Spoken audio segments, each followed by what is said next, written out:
Hello fellow freedom seekers and welcome back to the channel. I'm so happy you are with me and I'm super excited because today we have a guest in our caravan. Our friend came all the way from Poland and he's staying with us for a week, and there he is.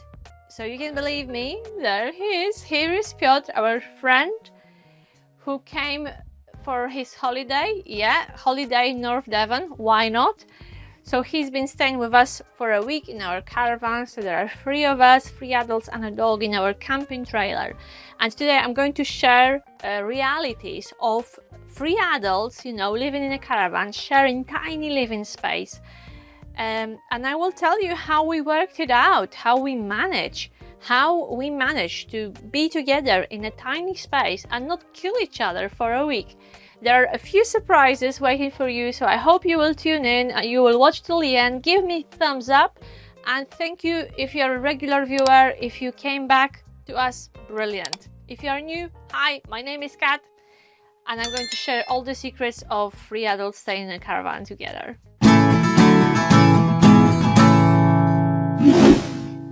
Yeah, we have a big caravan. I would say this is quite a large caravan, but it is a caravan. It's not an apartment, it's not a flat.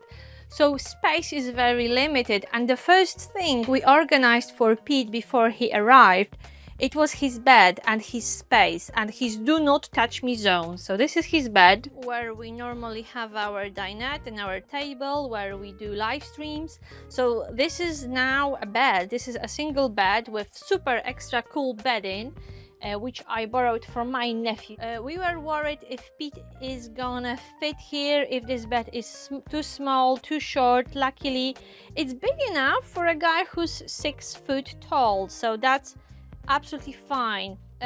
Piotr, do you like this bed? Is it okay? Yes. Yeah? Enough space? Yes. Yeah, he managed to sleep here for a week. We don't make it every day. It's like that all the time. It would be pain in the neck to turn it from bed, from dinette to bedroom. It's all very cozy because look, here is his bed and there is ours.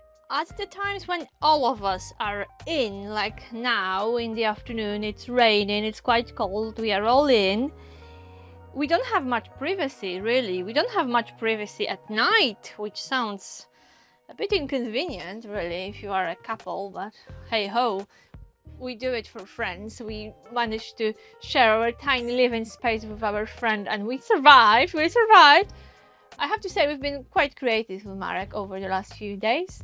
Without going into too much detail, I will only say that we managed to survive a week sharing our caravan together, the three of us, and we didn't use this at all. We have a screen here which we could use to close off our bedroom and close off the living room, but that would make our bedroom quite small, and really we didn't feel the need to kind of separate our caravan. We could do it maybe if Piotr was staying for longer, but me and Marek are creative enough to survive without the screen for a week. Okay, that's it. That's the bedroom topic finished. So here is kind of Piotr's bedroom. What I also did, I shifted Diesel's stuff from the locker, so I emptied this locker. Normally we keep Diesel's stuff here, but now it's Piotr's locker and Piotr's stuff. I also cleared the shelf area for him to put his bits and bobs. He's also been using this unit here to put away his phone, his charger, his favorite drinks. So we've been managing, really. We've managed to organize space, to give him some space to live with us, basically to put his stuff and, to organize it. We had a bit of a challenge with his suitcase because initially it was in the awning. It's a big thing, quite a bulky thing. So at first it was here and it was in a way. It was convenient for him, he could reach it easily. So we tried the suitcase here, didn't work. Over here, that wasn't a good place. Awning was too problematic. So in the end, we decided that the best slot for the suitcase is here. We really had to adapt all living space. Even this is a symbol of us having a guest. Look, 3 toothbrushes in one jar. So we share our caravan, we share most of our living space with our friend, and we've been doing a ride, and you can see some changes and some updates in the awning as well. I cleared this rack before Piotr arrived to make sure we have space for his shoes, to make sure we have space for even more shoes and even more jackets and jumpers and hoodies. So this was the main challenge, really, finding space, organizing space, shifting our stuff to make space for Piotr so he feels comfortable with us. We didn't worry about kind of psychological and social aspects of sharing this tiny living space with our friend, because we've been knowing each other for many years. We've been friends for many years. We've traveled together a lot. We've been camping and caravaning together for years. He's been with us in a caravan and in a motorhome before, so we felt absolutely confident that we will be able to share the space and communicate with each other and get along, you know, together and have a good time. And I can honestly say that Piotr is one of the very few people, if not the only one, who's always welcome in our caravan, and we trust him and we've known him well enough to know that we will all have a good time together, and it will not be exhausting, tiring and stressful, you know, sharing a caravan together for a few days. So my tip for you is, well, be careful who you invite into your life and into your tiny living space, because trust me, sharing this space and coexisting in a caravan with someone who normally doesn't live with you may be a challenge. So think twice who you invite into your life and into your caravan, and prepare ahead.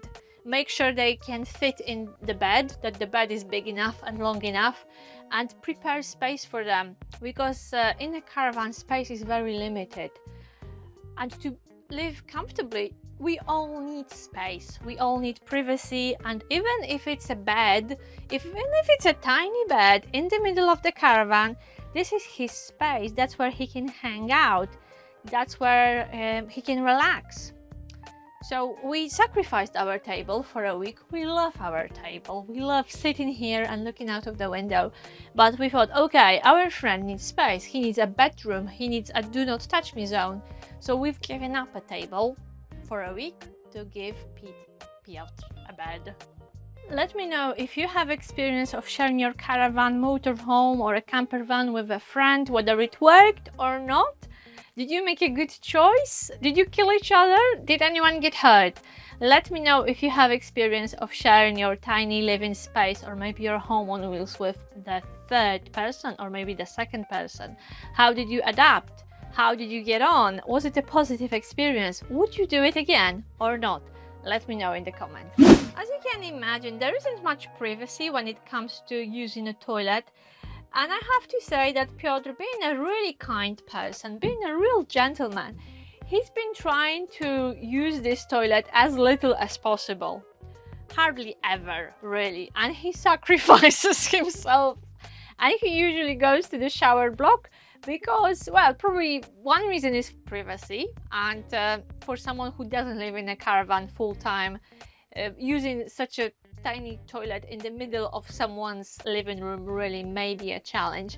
But also he doesn't want to add up to the cassette, you know, he doesn't want to fill up our toilet cassette, so we would have to empty it even more often than we normally do.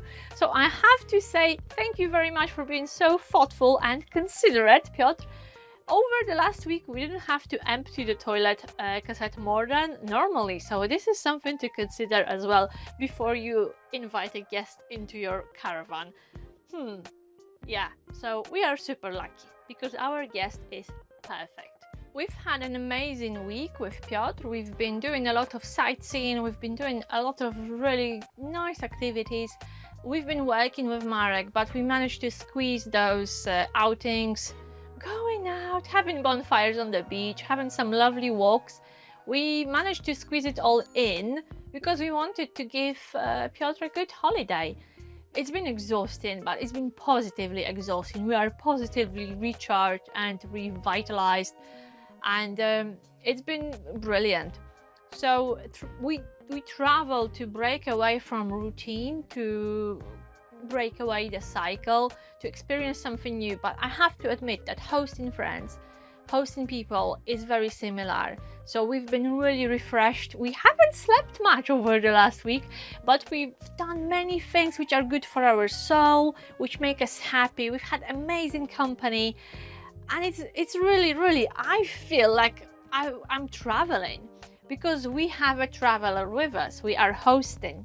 We had a very similar experience many years ago before we started our life on wheels, when we were hosting couch surfers. They were traveling, they were coming from all over the world to stay with us for a few days, and we were sharing our area with them, our house, our food.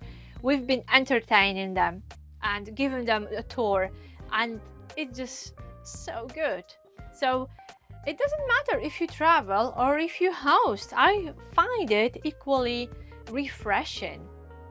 And overall, you know, all in all, we've had a fantastic week. So Piotr, thank you very much for coming. Thank you for being such a wonderful guest. And I hope we will see you again. Another interesting observation is that over the last week, sometimes we've been tired, we've been exhausted.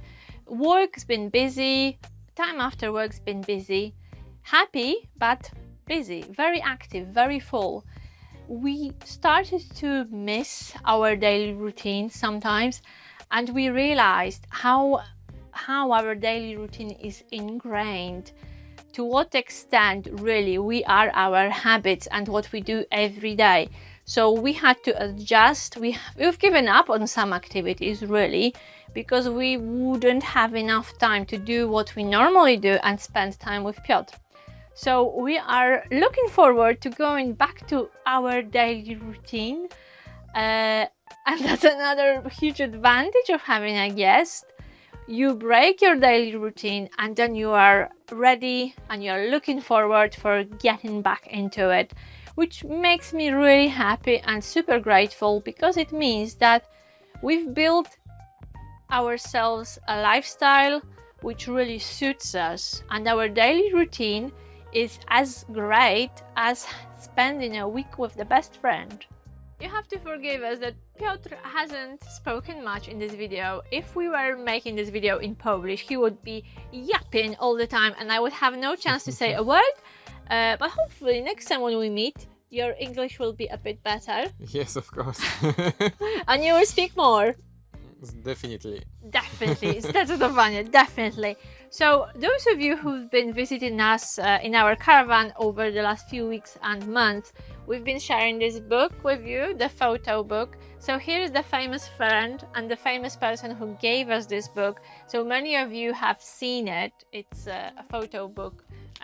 It's a record of our memories we shared over the years. This little guy is also a gift from Piotr. And the portrait of Diesel, we also have it from Piotr. So when you come to visit us, our friend is really all over through the gifts and little things we treasure, which we got from him. Okay, all in all, how was your holiday? Wonderful. Wonderful. Will you be back? Yes, of course. Living in a caravan with us was okay? Yes. No problems? No. Okay, I told him to say this. He was made to say it was all wonderful.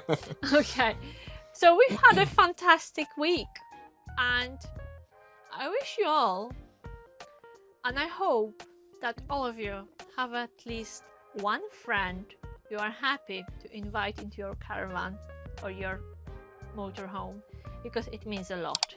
Anyway, thank you very much for watching. Don't forget to give us a like, and see you in the next video. Bye! See you, bye bye!